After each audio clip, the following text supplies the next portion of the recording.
शेतकरी बंधूंनो नमस्कार। आजचा जो व्हिडिओ आहे तो आपल्या संपूर्ण महाराष्ट्रातील मिरची उत्पादक शेतकऱ्यांसाठी असणार आहे। कारण गेल्या 8-10 दिवसापूर्वीचं जे वातावरण आपण बघितलं तर ढगाळ वातावरण, दैवर धुकं या 2-3 गोष्टींमुळे आपल्या मिरची सारख्या पिकामध्ये मोठ्या प्रमाणात भुरी रोगाचा प्रादुर्भाव होत आहे। आणि या भुरी रोगामुळे आपल्या पानांचा पिवळेपणा येणे, पानांची गळ होणे, पानांच्या वाट्या होणे किंवा पानं गोळा होणे यासारख्या समस्यांचा आपल्याला प्रादुर्भाव त्या ठिकाणी होताना दिसत आहे। आणि त्यातून आपल्या मिरची पिकावरती, आपल्या उत्पन्नावरती थेट परिणाम हा त्या ठिकाणी होत असतो।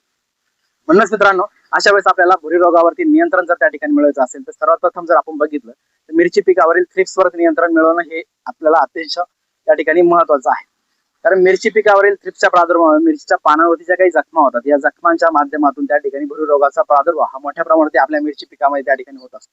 म्हणून अशा वेळेस सर्वात प्रथम थ्रिप्सवर नियंत्रण मिळवण्यासाठी व्हर्टिसिलियम लॅकॅनी 5 मिली प्रति 1 लिटर पाण्यासाठी या प्रमाणामध्ये आपल्याला फवारणी घेणे अत्यंत महत्त्वाचं आहे। ही फवारणी घेतल्याच्या नंतर ट्रायकोडर्मा असेल, सुडोमोनास असेल किंवा एम्पिलोमायसिस असेल 5 मिली प्रति 1 लिटर पाण्यासोबत किंवा आणि याच्या सोबत आपल्याला त्या ठिकाणी ताक वापरायचं। हे ताक तुम्हाला 10 मिली प्रति 1 लिटर पाण्यासाठी या प्रमाणामध्ये वापरून आपल्याला भुरीवरती नियंत्रण मिळवणं त्या ठिकाणी सोपं जाणार आहे। मित्रांनो, या उपरही जर आपल्या मिरची पिकामध्ये मोठ्या प्रमाणावरती भुरीचा प्रादुर्भाव असेल किंवा प्रादुर्भाव जास्त प्रमाणामध्ये जर असेल अशा वेळेस रासायनिक जर फवारणी कुठली घ्यायची असेल तर स्वस्तात मस्त सल्फर 80% WDG फॉर्म्युलेशन मधलं 1 ग्रॅम प्रति 1 लिटर पाण्यासाठी या प्रमाणामध्ये आपण त्या ठिकाणी वापरू शकतो।